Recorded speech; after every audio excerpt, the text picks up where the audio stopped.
Who would have thought that Stanley Tookie Williams, the ruthless Crips co-founder who once ruled Los Angeles with violence, would later spend his final years writing children's books and earning multiple Nobel Peace Prize nominations? But even that redemption couldn't erase his past crimes. In his final 24 hours, California Governor Arnold Schwarzenegger played a pivotal role, denying clemency and sealing Tookie's fate for good. The world watched as a man of terror and transformation faced his ultimate reckoning. The early years. Born on December 29, 1953, in Shreveport, Louisiana, Stanley Tookie Williams came into the world in a time and place where opportunities for young black Americans were scarce. His parents separated early in his life, and this change marked the beginning of a turbulent journey. In search of a better life, his mother packed up their belongings and moved them to South Central Los Angeles, a decision that would place Tookie at the heart of a community grappling with poverty, racial tension, and violence. As a young boy, Tookie was full of energy, often described as both mischievous and fiercely protective of those he cared about. His mother worked tirelessly to provide for him, but life in South Central LA wasn't easy. Their neighborhood was full of families struggling to make ends meet, surrounded by gang violence and systemic issues like redlining and limited access to quality education. The promise of a better life in California often felt like a distant dream. In school, Tookie struggled to find his footing. He was bright and capable, but often found himself distracted or disinterested in traditional classroom settings. His teachers noted his charisma and leadership potential, but these traits went unnoticed in an environment that lacked the resources to nurture them. Instead, Tookie gravitated toward the streets, where a different kind of education awaited. The 1960s were a time of great upheaval, and South Central LA was no exception. Stanley was a teenager by then, and the civil rights movement was in full swing. But the promise of equality hadn't reached Tookie's neighborhood. The Watts riots of 1965 had left a lasting scar on the city. Sparked by an incident of police brutality, the riots highlighted the deep racial tensions simmering beneath the surface. Instead, systemic racism and police brutality created a divide between the community and those meant to protect it. Despite the chaos around him, there were glimpses of a different path for Tookie. Friends and neighbors recall him as someone who could light up a room with his presence. He had a sharp wit and a natural ability to connect with people. In another life, these traits might have made him a successful businessman, a community leader, or even a politician, but in the world he knew, those same qualities made him a natural leader in the streets. Tookie's sense of loyalty was unmatched. He often defended younger kids in the neighborhood from bullies and wasn't afraid to stand up to authority figures when he felt something was unjust. This protective instinct would later become a double-edged sword, guiding both his early foray into gang life and his eventual transformation into an anti-gang activist. Stanley Tookie Williams was no ordinary teenager. Together with Raymond Washington, Tookie founded the Crips, one of the most notorious street gangs in Los Angeles, in 1971.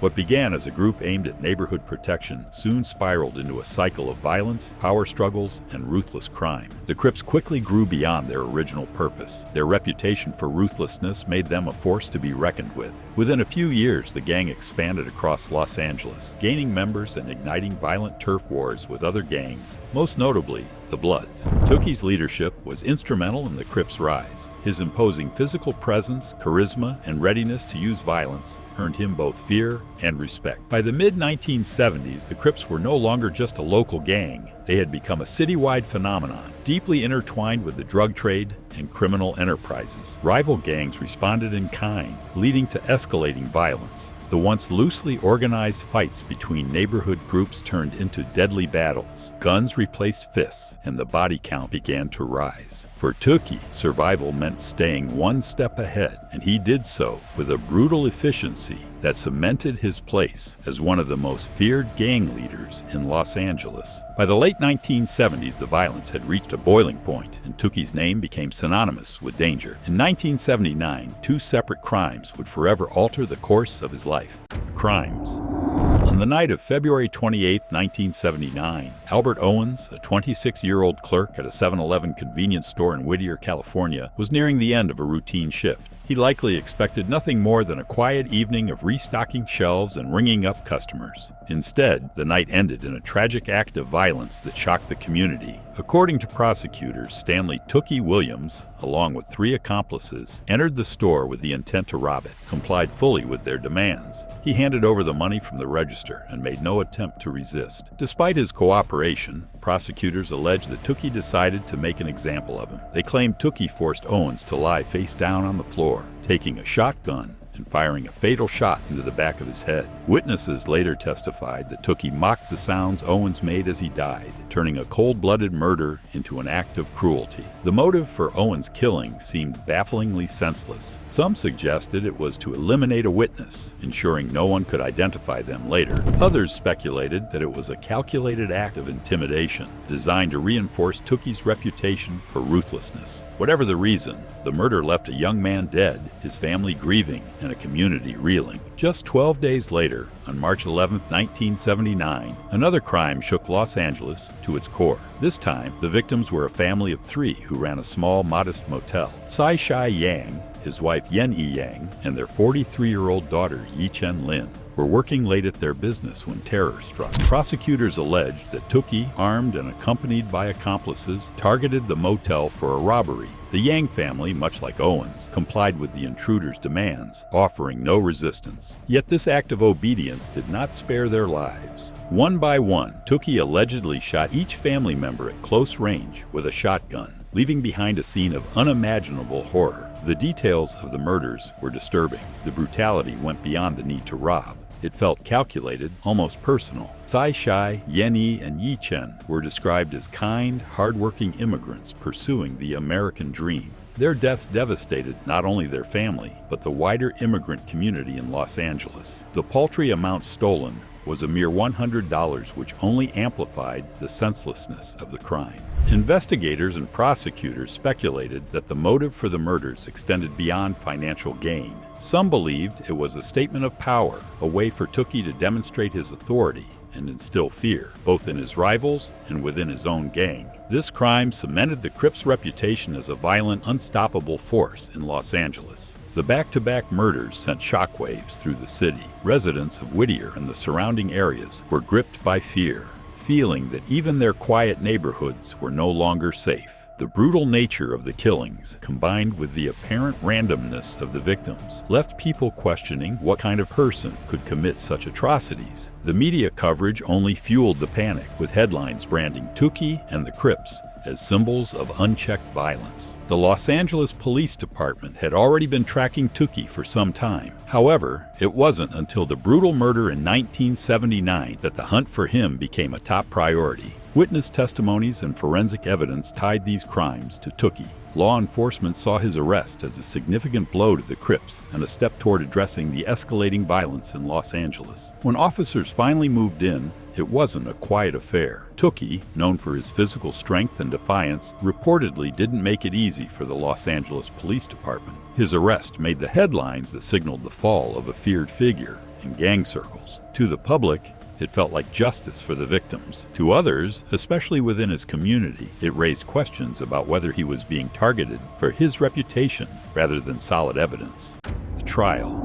Tookie's trial was as much about him as it was about the larger issue of gang violence gripping Los Angeles. From the beginning, the prosecution painted him as the face of the problem, a ruthless gang leader who had taken multiple lives without remorse. They leaned heavily on witness testimonies, including those from former associates who claimed Tookie had confessed to the crimes. One key piece of evidence was a 12-gauge shotgun that prosecutors argued was linked to the murders. Ballistic tests and witness accounts placed it at the scene, further solidifying their case. The prosecution argued that Tookie had killed Albert Owens to eliminate a witness, despite the young man's compliance during the robbery. In the case of the Yang family, they emphasized the sheer brutality of the killings, suggesting they were motivated by more than just robbery. Tookie, however, maintained his innocence. He argued that the testimonies against him were coerced and that he was being framed because of his notorious status as a gang leader. His defense team struggled to counter the damning evidence and the prosecution's narrative.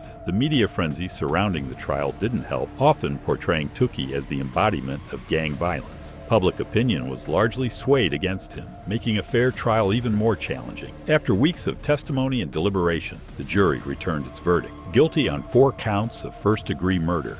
For the families of the victims, it was a moment of closure. For Tookie, it marked the beginning. Despite his cooperation, prosecutors alleged that Tookie decided to make an example of him. Tookie Williams was sentenced to death and sent to San Quentin State Prison. The courtroom was somber as the judge handed down the sentence, citing the gravity of Tookie's crimes and his role in perpetuating violence through the Crips. Tookie's reputation as a gang leader played a significant role in the decision. His perceived lack of remorse and the heinous nature of the murders left little room for leniency in the eyes of the court. San Quentin was a world apart from the streets Tookie once ruled. The notorious prison housed some of the most dangerous criminals in the country, and life on death row was bleak. For Tookie, it was a time of reckoning, a place where he would confront his past and grapple with the reality of his situation. Stanley Tookie Williams' early years in prison were marked by defiance and anger. Convicted of heinous crimes, he refused to acknowledge guilt, viewing the system as inherently biased against him.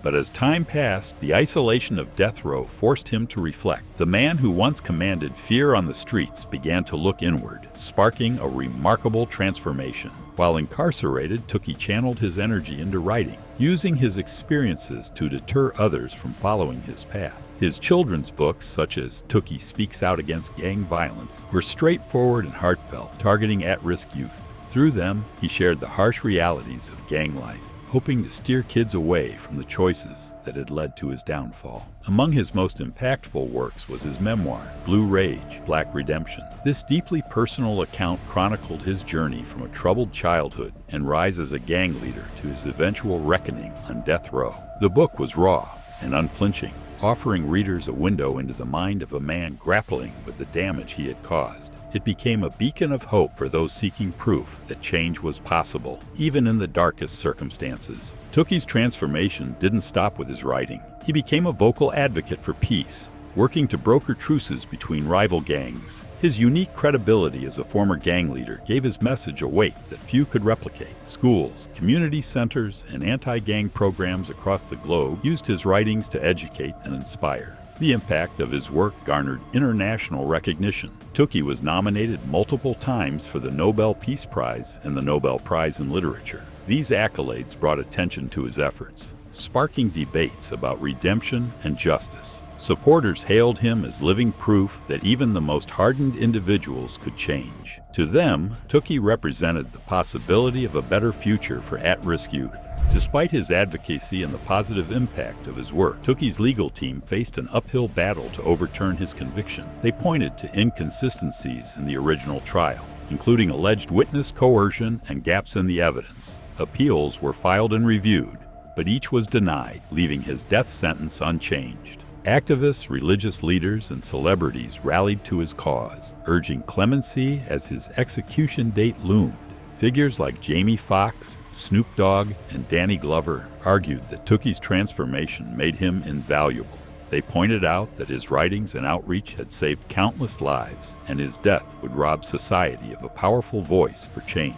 However, his critics remained steadfast. Victims' rights advocates and law enforcement officials argued that Tookie's transformation didn't absolve him of the pain and loss he had caused. They also criticized his refusal to provide authorities with information about gang activities, claiming it undermined his claims of redemption. To them, his silence was proof that he hadn't fully renounced his past. The clemency debate culminated with California Governor Arnold Schwarzenegger. His decision to deny clemency highlighted the gravity of Tookie's crimes and the lingering questions about his role in them.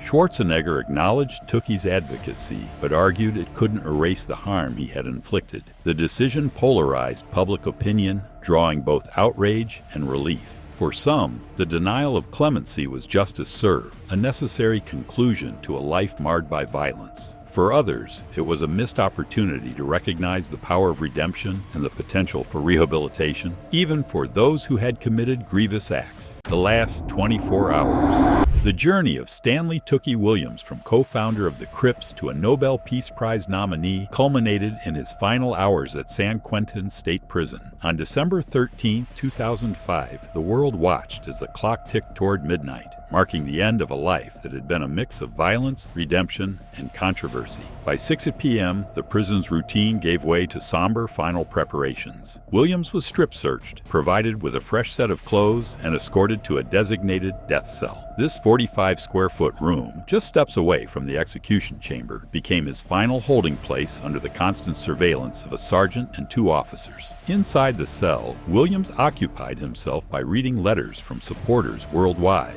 Over 50 arrived that day alone, sent from places as distant as Italy and Israel. Many were from children expressing prayers and admiration for his advocacy against gang violence. A prison chaplain stood nearby, offering counsel, but Williams chose not to reach out. Despite being offered a sedative to ease his nerves, he declined, maintaining composure in the face of what lay ahead.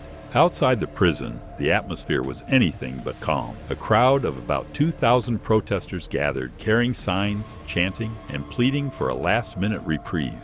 Among them were celebrities, activists, and anti-death penalty advocates, all united in their belief that Tookie's life should be spared. "Tookie must live, and Tookie doesn't deserve to die," echoed through the night. Civil rights leader Jesse Jackson, a vocal supporter, criticized California Governor Arnold Schwarzenegger's decision to allow the execution to proceed, calling it revenge over redemption. Jackson argued that taking Williams' life did nothing to ensure public safety, instead framing it as a political move to Project Toughness. Despite the storm outside the gates, Williams remained composed. He declined a formal last meal, requesting only small cartons of milk instead. Even in these final moments, his stoicism carried him forward, refusing to let the state's preparations rob him of his dignity. At 9:30 p.m., Williams' legal team filed an emergency petition in a last-ditch effort to save him. They presented statements from a 4th witness who claimed that other inmates had attempted to frame Williams for the murders. Yet this appeal, like the others before it, was swiftly denied. Governor Schwarzenegger once again stood firm, declaring that Williams' transformation and advocacy were insufficient to outweigh the severity of his crimes. With that decision, any remaining hope was extinguished.